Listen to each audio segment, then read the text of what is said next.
All right, so today we're going to kind of dive into like a really um, significant turning point, I guess you could say, for Bruce Wright, Yeah. where he goes from, kind of dealing with this tremendous loss and somehow emerges, finding both love and a new sense of purpose professionally. Right. And he ends up in Wilmington during this Right. period. In Wilmington, exactly, yeah. And the main source we're using for this is chapter 4 of his writings. It's titled Falling in Love. And we'll also be, referring back to the theme guide to kind of pull out some of these themes that are recurring. Right. Yeah, and it seems like this is a time where he's really kind of transforming. Yeah. Right? Like after the deep sorrow of losing Celta, he's really wrestling with self-doubt. Yeah. He's questioning, can he even love again? Can he even be effective as a social worker? Right. And that's the question we're really trying to explore here is like, how does he move through this uncertainty? And he ends up finding love and establishing a new career and experiences like this really profound happiness. Right. Only to then be confronted by these like just unforeseen challenges, Yeah, and it's so interesting too because it's a real testament to like resilience and the unpredictable nature of life, right? Like you just never know what's going to be thrown at you. So we're going to delve into a bunch of different things here. Yeah. We're going to look at his move to Wilmington, how his career changes, his involvement in the poetry scene, which is really fascinating. And then, of course, how he met Lynn and their relationship developed. Right. We'll also look at some key moments, in their romance, how he gets into social work and the initial success he has. And then we'll touch upon kind of the problems that are starting to emerge. Yeah. With the John F. and Lynn's illness, which we're going to explore further in future discussions.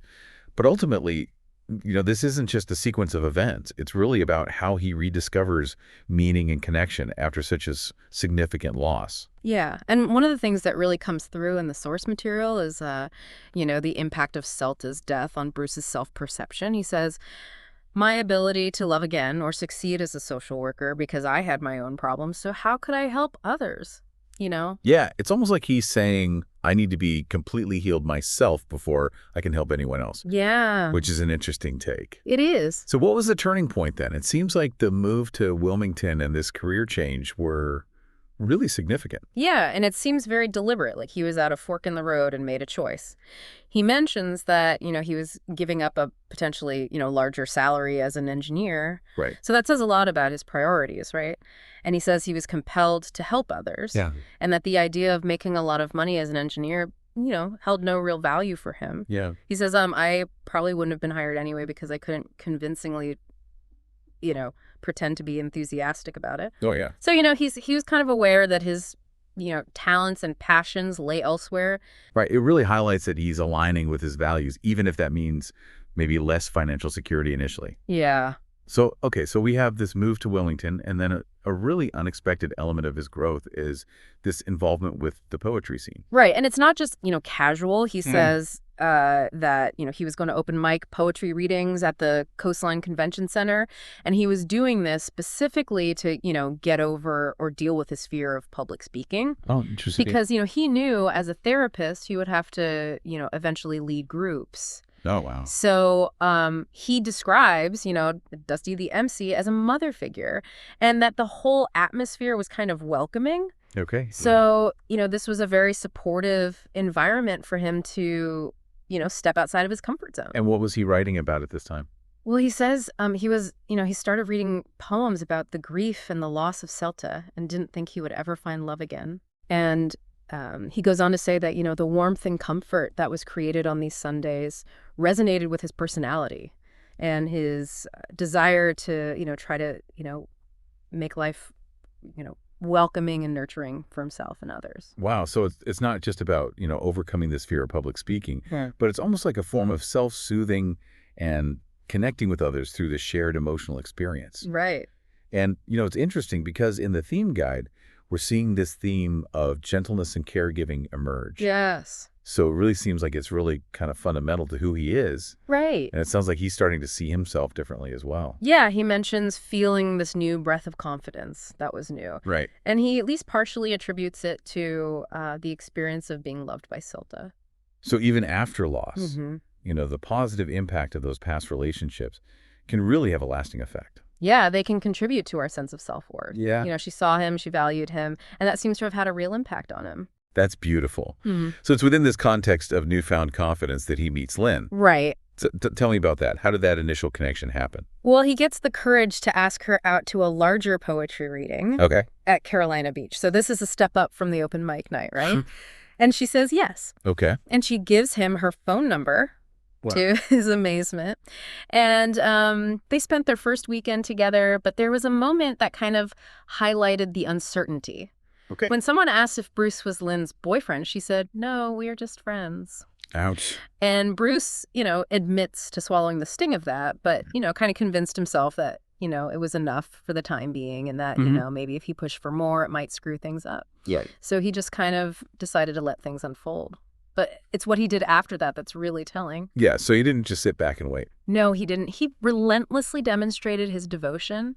He made himself perpetually available every single day and made it clear that she was his priority. And that seems to have been what helped them move beyond the just friends label. Yeah, it shows a real commitment, right? Yeah. Like, this is the real deal. Yeah. I'm really into this. Yeah. And so how does he describe Lynn at this time? Yeah. What is it about her that really draws him in? He describes her as breathtakingly beautiful, a beacon of light that emerged from the shadows of loss and pain. Wow. And he talks about how every moment with her is filled with joy, excitement, pleasure, and tranquility. Okay. And, really strikingly, he believed that this profound happiness and serene peace would be his constant companions in the journey of life. That's powerful. Isn't it? It is. Yeah. And then, of course, you can't talk about the beginning of a relationship without talking about the first kiss. And he describes this in such detail. He does. He says that first kiss on the beach was electric, and it seared itself into his memory. He was making a conscious effort to quiet his mind so that he could be completely present in that moment. And, he even talks about the crashing waves and how they, were like a soundtrack to their shared tranquility. It sounds magical. It does. And he really goes into detail about their faces turning toward each other, the locking of eyes, the angling of their faces. Yeah. It sounds like it was so much more than just physical. Yeah, it was an emotional experience. It was spiritual. He said it felt destined intensely right. And he compares it to like this very forgettable kiss he had the previous year. Oh, wow. To really highlight the difference. And their relationship really seems to blossom quickly, and they find this really unique place to connect. They do. Lynn's mother had a retirement home, and she was often away.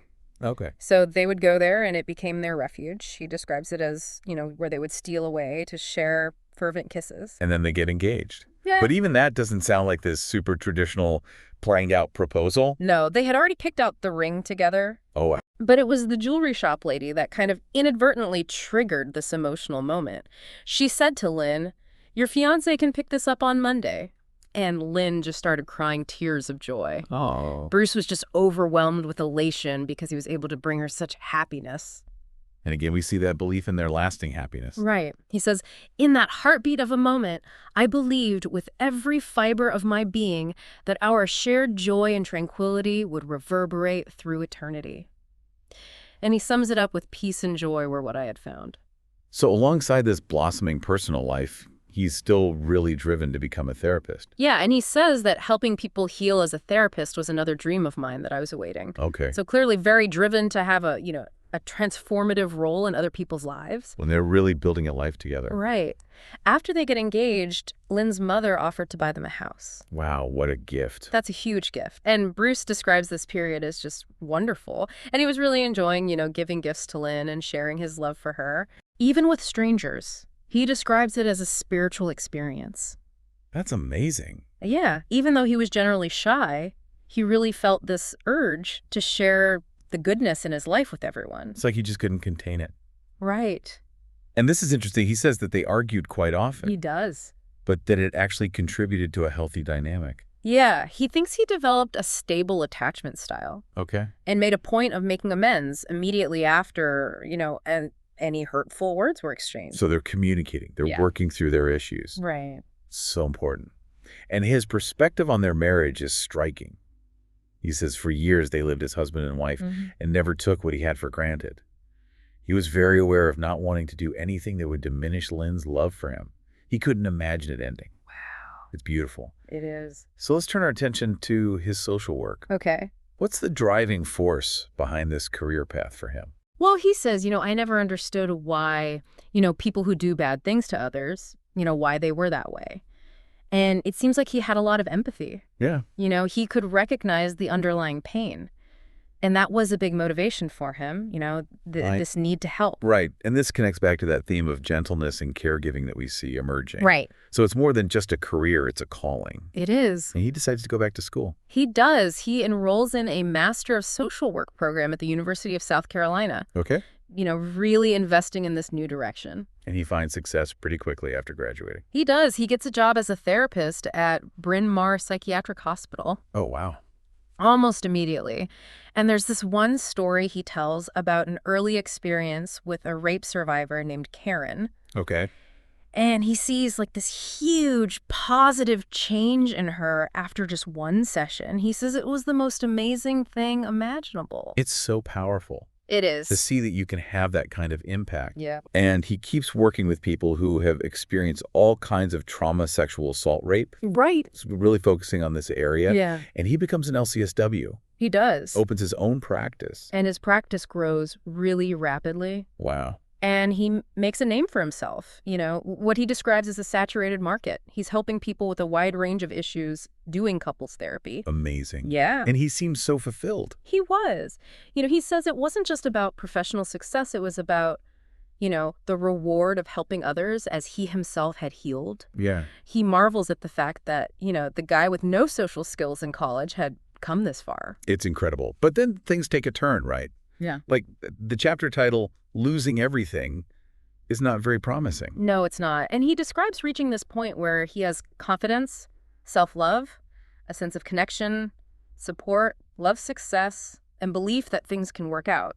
But then he says things were about to change, and the impact of how I lost everything would destroy the qualities I would need to face increasingly challenging situations. Oh. So it's this foreshadowing, right? Like something bad is coming. Yeah. So enter John F. Who is this guy? Well, he's described as a guru, but he doesn't have the credentials to be a therapist. Okay. He's presenting himself as the support person, but he's diagnosing people with DID. DID. Right, dissociative identity disorder, Okay. online in a 12-step community. Oh, wow. And it's a very rare condition, so right away there are red flags. Yeah. And how does John F. come into Bruce's life? So Bruce, as president of the local chapter of clinical social workers, was organizing a workshop on DID, Okay. and he contacted the newspaper to get some publicity. And, they were interested in doing a story. Right. So then John F. contacts Bruce and asks if Bruce will meet with this woman, Mrs. D, because John F. thinks she has DID. Okay. And get this, he claims that he's communicating with her alters Wow. before she's even been diagnosed. So already, some questionable behavior here. Yeah, Crossing some professional boundaries, it sounds like. absolutely. So this is just the beginning. It is. So John F. moves to Wilmington, brings these other women with him that he is diagnosed with, DID, that he's supposedly supporting, and he moves in with Mrs. D. Wow. And then Bruce starts to realize that John F. is treating these clients that he's referring to Bruce. So he's referring these clients to Bruce, but then he's also treating them himself. Right, and their mental health is getting worse. That's a huge conflict of interest. Yeah, and then Bruce starts hearing rumors, and he gets information through his confidential client sessions that, reveals more about John F. Oh, no. Like he's not a real therapist. There are these other allegations. This is not good. No, it's not. And then there's this big break. Okay. In early 2000, Bruce realizes that the claims about John F. are true.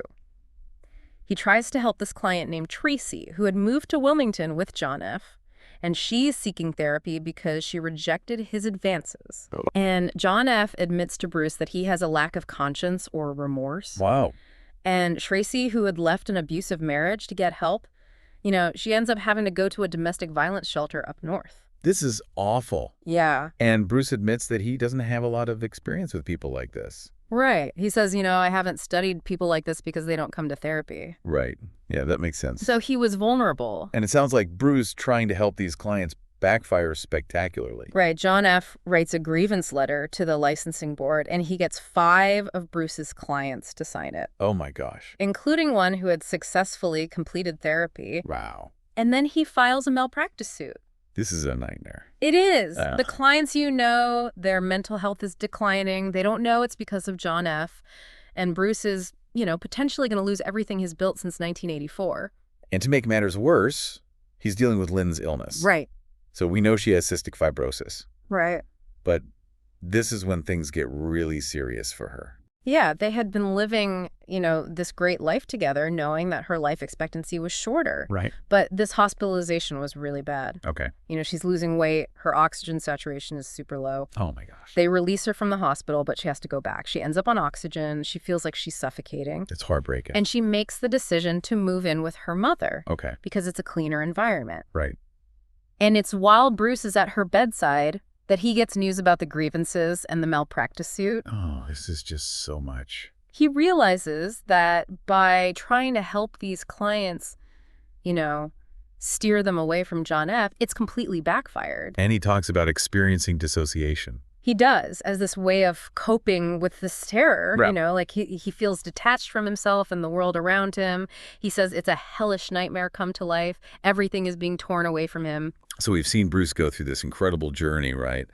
Finding love, professional fulfillment, and then bam, he's hit these crises. His career is under attack. His wife is critically ill. Right. It's a powerful illustration of resilience, the fragility of things, and just how unpredictable life can be. And it's almost ironic, how his kindness and his desire to help others made him vulnerable to someone like John F. It really makes you think about, how external forces, the actions of other people, can derail even the most positive things in life. So it's a lot to process. How do we prepare for these unforeseen events while still embracing joy, pursuing our passions? What does this tell us about trust? It's definitely something for all of us to reflect on.